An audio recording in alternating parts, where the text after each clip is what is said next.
Hello, everyone, and welcome. You're listening to Cost of Goods Sold with Jennifer Myers Chua, episode 4.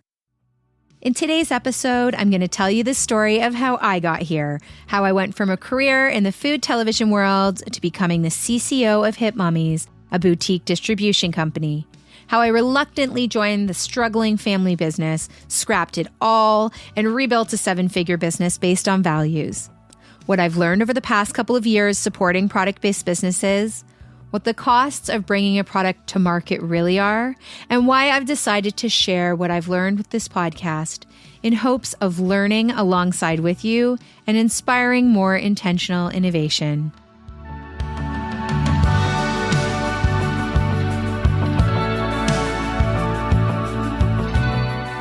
This is Cost of Goods Sold, a podcast about why the products that make a difference are made. I'm your host, Jennifer Myers Chua, and I believe you can use your business or purchasing choices to cause a change you'd like to see in the world. Join me for conversations with intentional entrepreneurs, thoughtful designers, and responsible creators and curators building for-profit companies that create positive social and environmental change.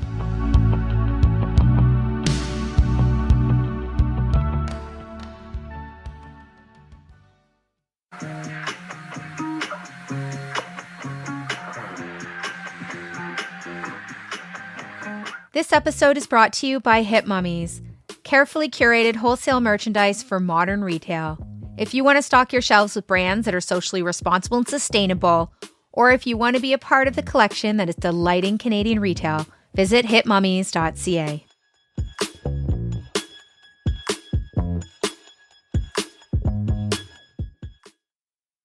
Life before Hip Mommies was dramatically different than my life now. And it's definitely a story that I get asked to tell a lot because it's a story of reinvention. It's a story of saving a struggling family business, and it's a story of building a brand based on values.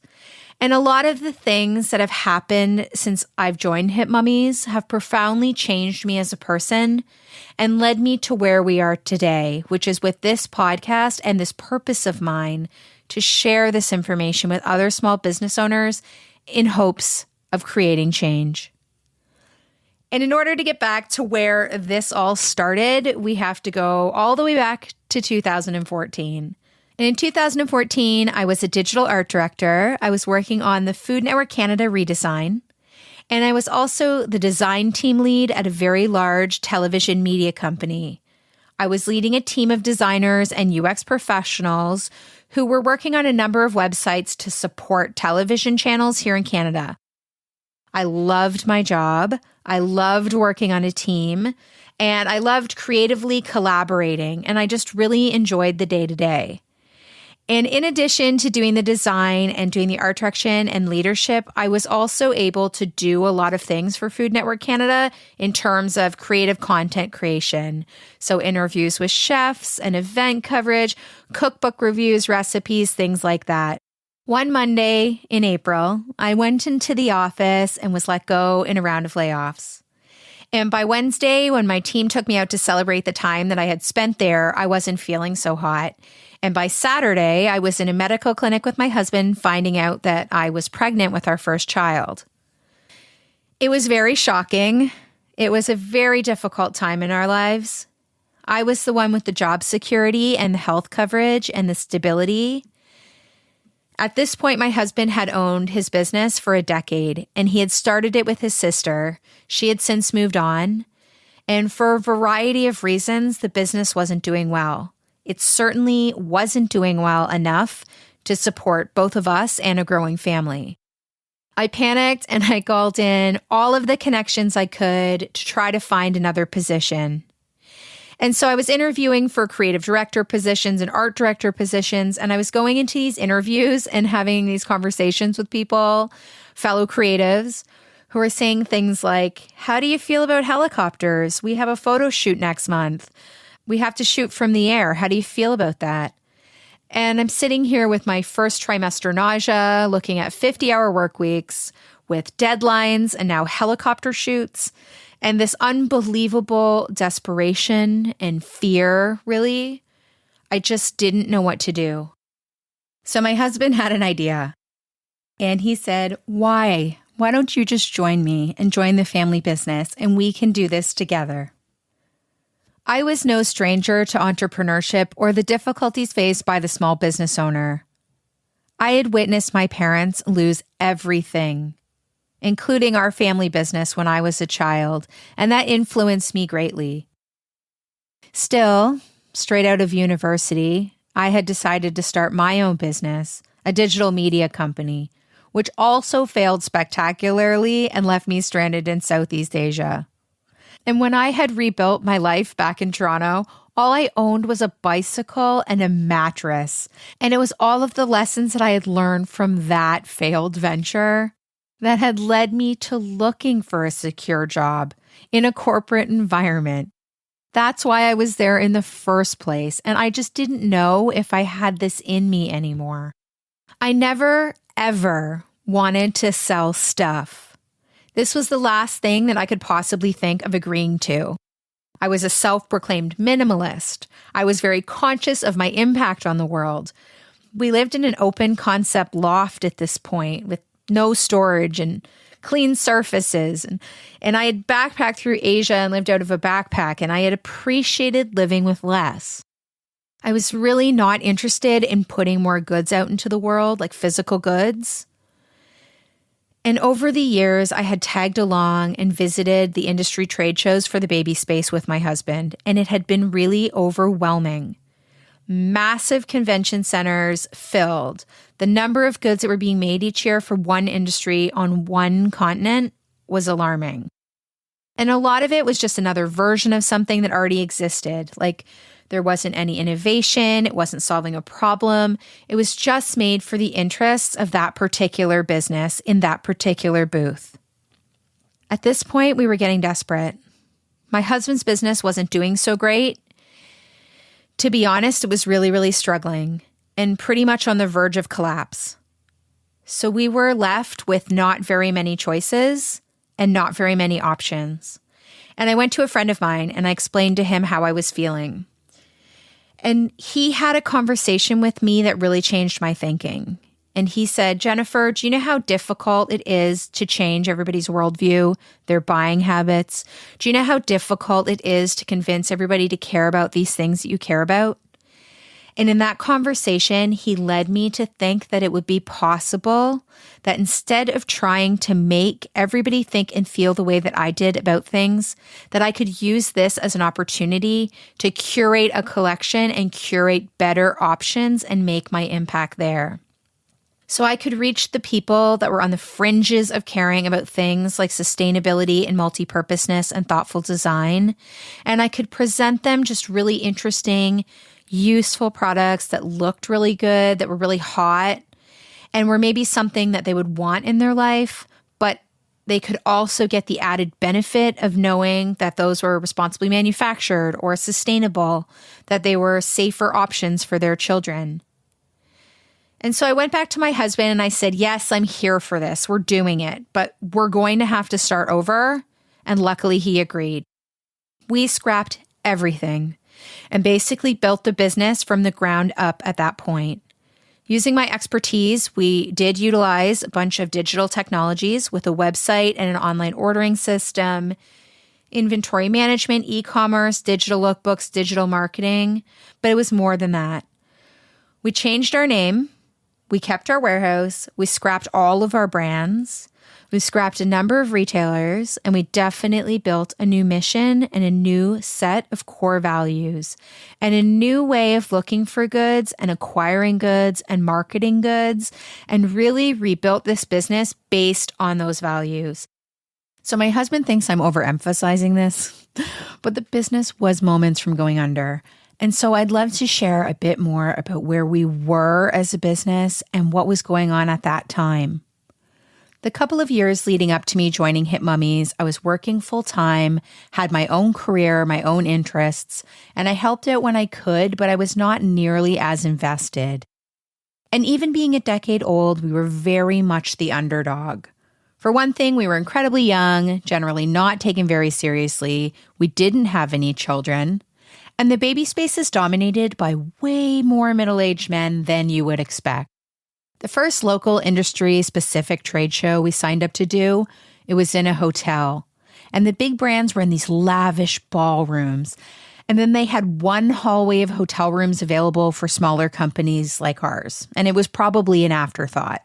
They were basic hotel rooms, like those unrenovated ones that they never book, with the beds removed, but otherwise hotel rooms. And ours was the very last one at the very, very end of the hall. Being the optimist that I am, I was going to make the best of it. We unfolded our tables and set up our goods. I filled the room with fresh flowers and fruit-flavored waters and healthy snacks. We set up a speaker and played music. Our employee Jed, a talented artist, created a chalkboard sign, which I put up at the end of the hall. Anything to get the buyers to actually come visit with us. This worked better than expected, at least for the first day, because by the morning of the second, the small stroller brand in the room across from us that yesterday just had tables and strollers, today had slightly louder jazz music, a bigger sign, more snacks. I wasn't flattered. The next year, we were invited into the ballroom. I couldn't get the time off work, but I did help set up. We still didn't have a proper booth, and there were lots of visits to the local craft store in the weeks leading up to the show. My husband loves to look back at what he calls the year of the bunting. This is all to say that while I was trying to help make this business a success, my work at HGTV, I was working on the HGTV Canada redesign at this time. That was my top priority. And I thought that at any minute, my husband would find a product that would really help solidify the business and bring him back into the black. He had done so well with the Bumbo back in 2004 when he owned the business with his older sister. It's like a molded seat for little babes to sit up. And he introduced it to Canada, spent a couple of years selling it out of a storage locker and driving around to small retail stores, even leaving the Bumbo in store on consignment. But since he lost that account, the products that we had were just not that great. They were not particularly unique, not memorable, and they certainly were not the kind of goods that retailers were looking for. We had a collection of products, but there was no real story and nothing made us stand out. So we headed to Las Vegas. One of the two dueling North America industry trade shows was in Las Vegas each year in the massive convention center that they have there. And so the intent was to come home with a new brand, something that would generate some buzz. And so at this point, I had a blog series on HGTV Canada about condo/small space living. And I asked to be able to cover the expo for the blog. They agreed. So I joined my husband and we flew to Vegas. Now, trade shows have changed dramatically over the last few years as social media has become more of a thing and video calls have become a normal thing. There's less of a need for them.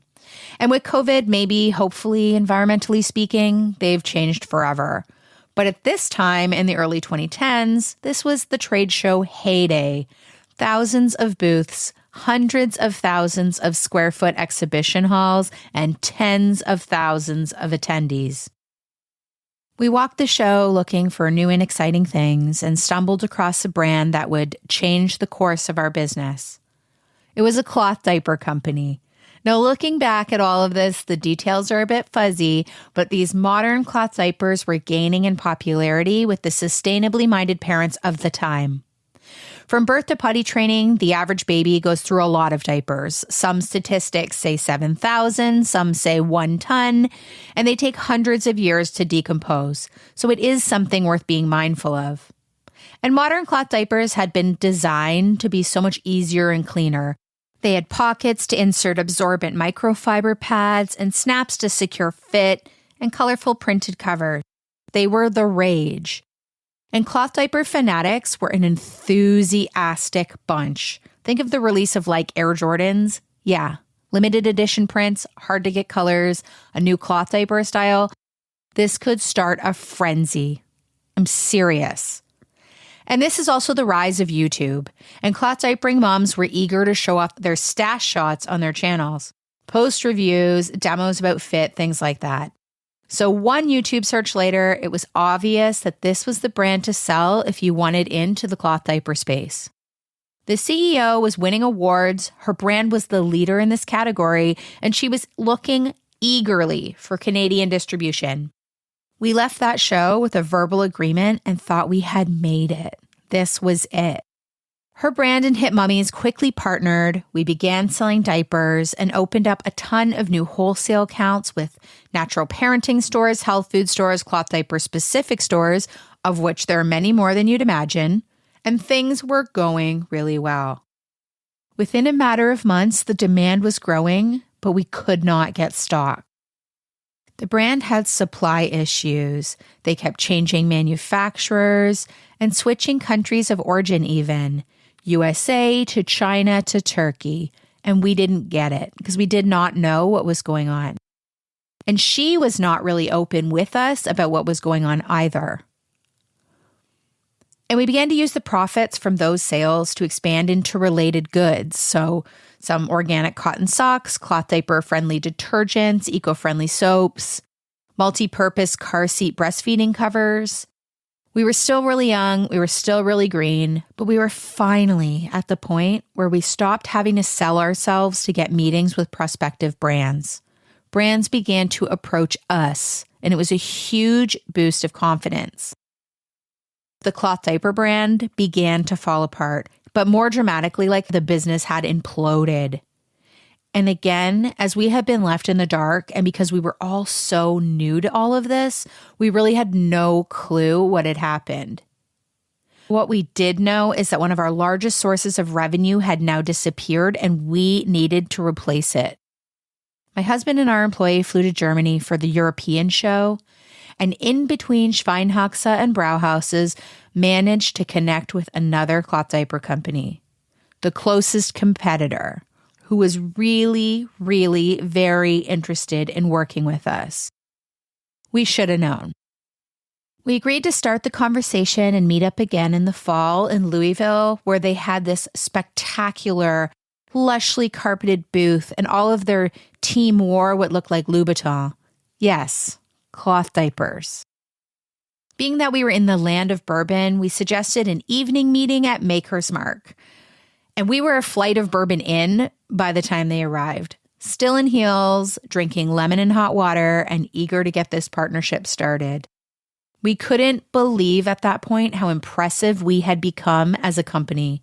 Just look at how badly they wanted to partner with us. And in some ways, this was a step up because their marketing was better, their colors were a bit more on trend, and they had some adorable prints that were collaborations with trendy artists from LA. Now, there is a lot of space on the internet dedicated to what happened next, and even a Shark Tank episode about the patent and intellectual property wars that followed between these two brands. So I don't have to get into that here. But unbeknownst to us, these two CEOs had a long and sordid history. One had worked for the other, one had filed a patent, the other left the company to start their own. You get the story. And it took us an embarrassingly long time to realize that we had left one business as it was struggling only to support the knockoff brand. Maybe I should have dug deeper into the cloth diaper forums. For a variety of reasons after that, intellectual property lawsuits is one. The new brand began to rapidly lose market share as well. The consumers were favoring cloth made domestically and from newer materials like hemp and charcoal. There were ongoing quality control issues, and really the market had shifted. Brands like The Honest Company had convinced the sustainably curious parents that their new eco-friendly disposables solved all of the problems that conventional diapers had created. They also had cute prints, and even with all of the modern innovations, cloth diapers still meant that you have to do loads more laundry. The eco-friendliness of these modern disposables is up for debate, and certainly I hope to do an episode on that at some point, so more on that later. But all of this was my introduction to intellectual property, knockoffs, not to mention the counterfeit cloth diapers coming from China, which were being sold mostly on eBay at that time. I also learned that patents and intellectual property mean almost nothing now with the influx of manufacturers popping up all over the internet.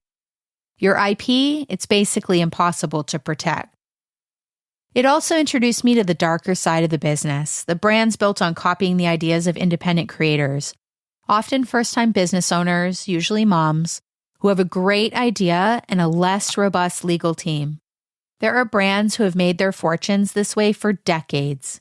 And this wouldn't be the last time that we got caught up in this drama between competitors, but it profoundly influenced what we look for when exploring partnerships, what questions we ask.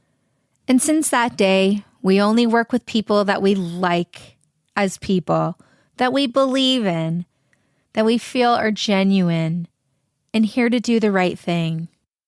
And it solidified our commitment to support ethical businesses and the innovators. And it got me seriously fired up about supporting these smaller independent creators, those making something because they really want to make a difference. If you're enjoying this podcast, please consider taking the time to rate and review it on Apple Podcasts or wherever you listen. It helps us spread the word about the project and about brands that are truly making a difference. On to the show. This takes us to April 2014. I'm pregnant, I'm binge eating bananas in my husband's tiny 8x8 office that he shares with our employee. I'm on the phone with Service Ontario trying to figure out if I can get my maternity benefits early. We've just lost our second leading brand in the space of a couple of years and now have a baby on the way. I'm unemployed. The helicopter interview is only just behind us, and the next industry trade show isn't until fall. I had wanted to spend my pregnancy enjoying those sweet, covered by my healthcare plan prenatal massages, maybe taking a yoga class on my lunch break. And instead, I was planning a full rebrand of my husband's business, which I was about to reluctantly join. I approached some of the major publications in Toronto about writing parenting content, but never made it past the first interview. I had no idea how this was going to work, but I had to push through because we didn't have much of a choice. Every so often, I'd subway back to my old workplace and sit outside with my former team members and my growing belly to brainstorm on how to use my digital skills to improve a distribution business. It wasn't web, it wasn't design, it wasn't TV. It wasn't creative or particularly exciting. And it was in one of those conversations with my good friend Erin that changed everything. That was the worldview moment. The next time Joey and I sat down to discuss our plan with Hip Mommies, I was energized. We identified our core values, our guiding principles, and set about rebuilding a business that we could be proud of. And things began to fall into place. Miraculously so. And I can't even remember how it happened because it doesn't seem possible, but I was up late one night Googling, looking for new baby brands or products gaining popularity in other markets. And I stumbled across a landing page. It had a logo, an email capture, and one line of copy. No SEO, so I don't know how I found it. It said something like, sign up to be the first to hear about the newest brand in feeding. I tried to enter my email and got an error. So I looked them up on Facebook. Their page was new, not really set up, and had 2 followers. I'd later learned that these 2 were the founder and her brother. I was the third. I sent a DM, said I wanted to learn more, and gave my email address. And on the other side of that DM, Lindsay, the founder of Easy Peasy, had her own We've Made It moment. By July of that year, she was showing us prototypes and planning a launch on Kickstarter. She had secured a booth at that Las Vegas trade show, essentially their version of the hotel room at the end of the hall, and Joey booked his ticket. I was very pregnant at this point and happy to just follow along via text messages. We didn't know much about Lindsay at this point, but she had an incredible energy. And with a design background, I could see that her product was ingenious, and I knew that the end consumer would love it. I knew that retailers would love it. And it was clear that Lindsay was on a mission to support parents through feeding challenges, and she had a tremendous heart. Day 1 of the show, my husband in his trademark suit and Jordan 4s set up camp outside their booth, Refusing to take on any other meetings, he was aware that he was coming home with this partnership at all costs. The response was phenomenal. The little booth at the end of the hall had swarms of buyers from all over the world stopping in. Bloggers, television crews, influencers taking videos that quickly went viral. Lindsay had a product that was about to change an entire category forever and a really compelling and authentic story. People loved her and the Happy Mat, and we partnered with them shortly after. Easy Peasy launched in Canada end of January of 2015, shortly after we launched into parenthood about a week earlier. Lindsay has said that she chose us because she liked us for who we were, for sure, but that our core values meant something to her. It was a differentiator and one that she resonated with. The industry show with the bunting booth, we skipped it that year, and the next year exhibited with a large booth in a prime location, 100 more retail partnerships or so, and an expanded team. And all of this, it was a really big win for us, and it just makes me so happy to know that you can stick to your principles and really build something that can make an impact on the world. And we now have this opportunity to partner with brands who are truly making a difference and help our retail partners stock their shelves with goods that they can feel good about offering to their customers. So I don't remember specifically when I became interested in sustainability or social purpose, but I do remember asking my mother for a reusable canvas tote lunch bag and sandwich and juice containers when they first hit the stores. I was probably 7, and my classmates were all using paper bags and plastic-topped things and juice boxes disposable. And I remember being very concerned that cans of tuna had to be labeled dolphin-friendly. And of course, justice and fairness were always top of mind. I can recall in elementary school making signs to protest Sunday shopping, thinking that it was going to negatively impact small family-run businesses. And I wanted to be a defense attorney because I thought that, like Matlock, being a lawyer meant that you were helping those who were wrongfully accused. I do remember very clearly when I learned that counterfeits were a thing, and it was during the time that I lived in Asia. But I didn't really understand the danger or the enormity of that industry, and I would have never considered that you'd find counterfeit baby products, medications, formula, anything like that until much later. And to be honest, being in this space the last couple of years has opened my eyes to things, a lot of things, that otherwise I wouldn't have considered. But on the flip side, being involved in the product-based business space and having a design background, I've had the pleasure of being introduced to design-led initiatives, some really innovative solutions, and products that are creative and tremendously helpful. There are some product designers that are just bringing to market such wonderful innovations, and it's been very exciting. I love stumbling across these. And we've made it a priority, which is helpful to our business as well, to support the originals, the innovators, the designers, to avoid the copycat businesses who know how to play that game, the rush before the patent clears, or use our legal powers game, and that capitalize on the innovators. But to say I have been inspired by all of the new products that I'm discovering is an understatement, because there are so many intentional founders doing some really remarkable things. I'm often asked what our criteria are, like what are we looking for specifically when we are considering to partner with a brand? And we evaluate every brand very carefully, knowing that our differentiator is truly that we have a carefully curated collection, and that our retail partners know that these brands have been vetted in terms of sustainability, ethics, safety, practicality, and that there is a market fit and they will be popular with the end consumer. We look for thoughtful design, responsible manufacturing, recyclable or biodegradable materials, eco-friendliness, multi-purposeness, usefulness. We consider life cycle, what may happen to the products once a child outgrows something, for example. Is there a way to reuse this for another purpose? Will it be in a condition that it can be passed to a second child or another family? And consumer product safety is something that we take very seriously, requiring above and beyond third-party safety tests, because dangerous goods are unfortunately becoming more of a thing. with the rise of e-commerce marketplaces, online stores, and unregulated, untested goods which are coming from overseas.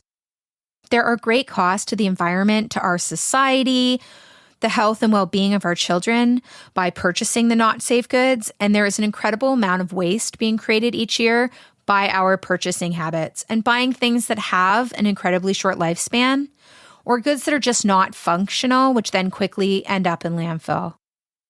And every wholesaler or sales rep can partner with dozens of brands to stack their offering so they can function as a one-stop shop. But this has been the opposite of our approach, which is to try to be more mindful. And by focusing on a smaller lineup of carefully vetted goods, we've had the opportunity to grow the brands organically and intentionally within our market. But we're also making a promise to our retail partners and to the consumers that the products we offer, we truly believe in.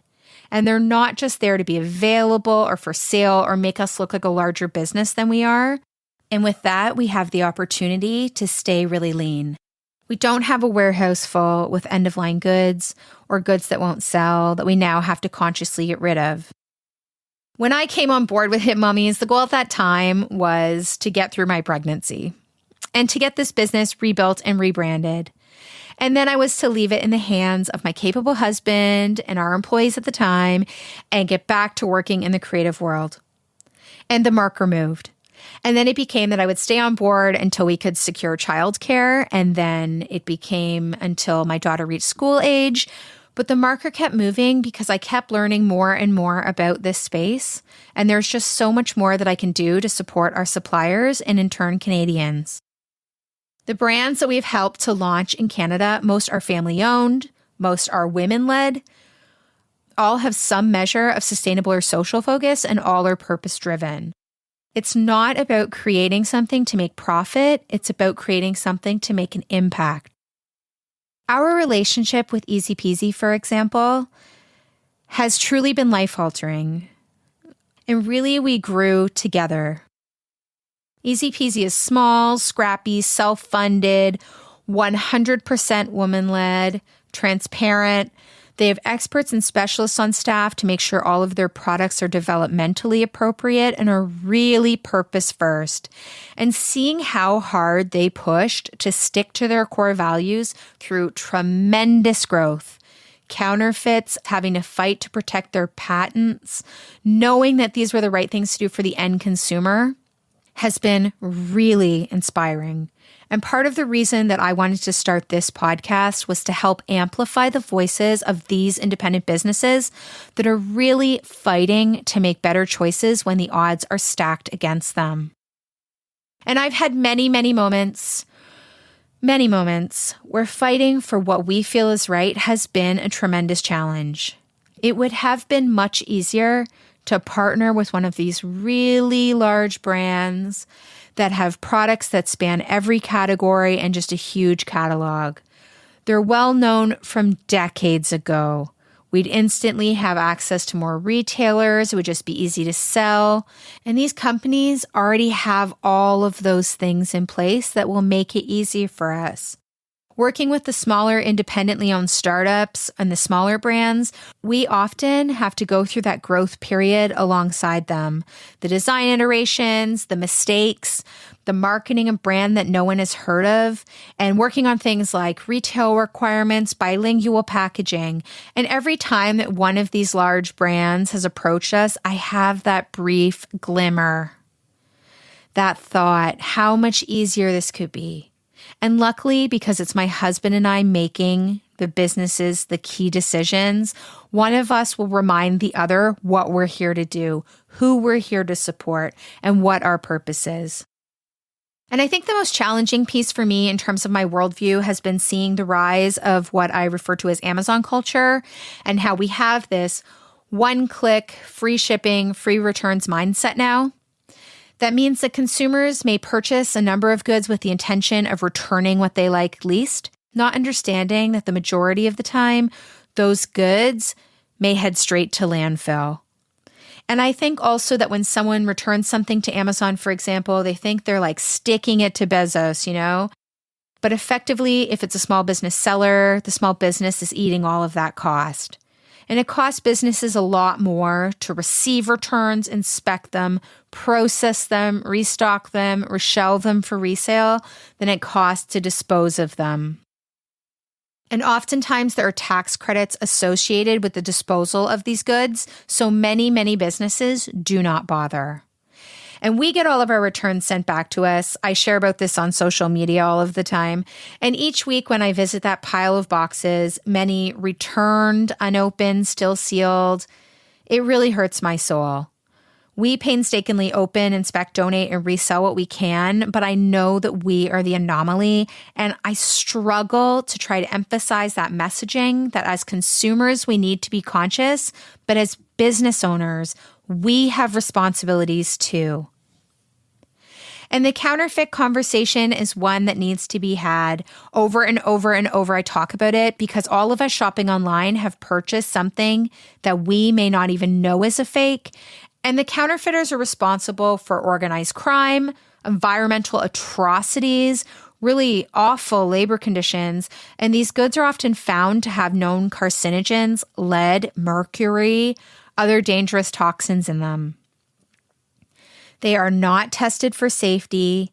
They are not made with any protocols in mind, and they're made for a quick profit. The counterfeiters doing their best to dupe you into thinking it's the real deal. And without any considerations for health or safety or the well-being of anyone but themselves. And when you look at the global statistics, counterfeiting is a hundreds of billions of dollars a year issue and growing. And I think most consumers don't think that counterfeiting affects them, and most small business owners don't think it will affect them at all. But Amazon, Alibaba, AliExpress, Walmart, we are finding counterfeits of our goods by the dozens all of the time. And commonly counterfeited goods include things you would never think of: baby carriers, children's feeding products, sunscreens, toys, personal care. It's not just like LV handbags. And these goods are sold in all of the marketplaces, online stores, your local social media marketplaces, pop-ups, even big box stores. And this isn't only a surprise to consumers because we've been through this so many times with small businesses when they've first discovered that knockoffs of their goods are being sold somewhere. Often with replicated packaging using the brand's photography and verbiage. It's eye-opening for certain. And while some of this sounds really negative or even overwhelming if it's new to you, I want to emphasize the incredible spirit of the entrepreneur and how many brands I found led by heart-centered founders that are committed to change. I truly believe that the majority of small business owners and the majority of consumers want to support brands that are making responsible choices. And I truly believe that there is just a knowledge gap. We are not always aware of the impact of our choices. And I wanted to put this podcast out into the world to really give a voice to the owners of these businesses that are using their product to make a difference in the world. I'd love to connect with you if you're thinking of starting a small business or growing an existing one or looking into sustainability or social purpose. I'd like to inspire you with the stories of founders that have been here before to take stock and consider what can be done and what should be done differently.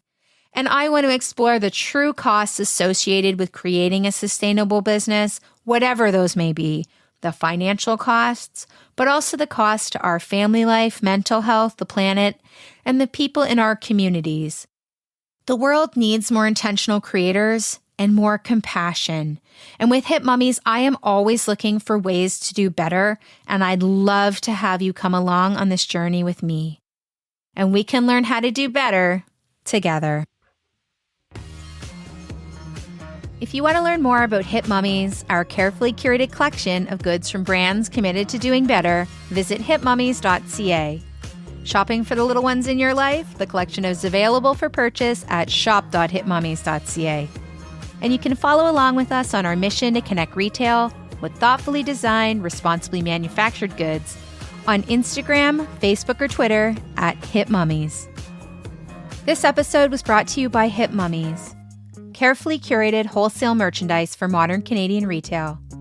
If you want to stock your shelves with carefully vetted, proven safe and thoughtfully designed brands, or if you're looking for Canadian distribution and representation, visit hipmommies.ca.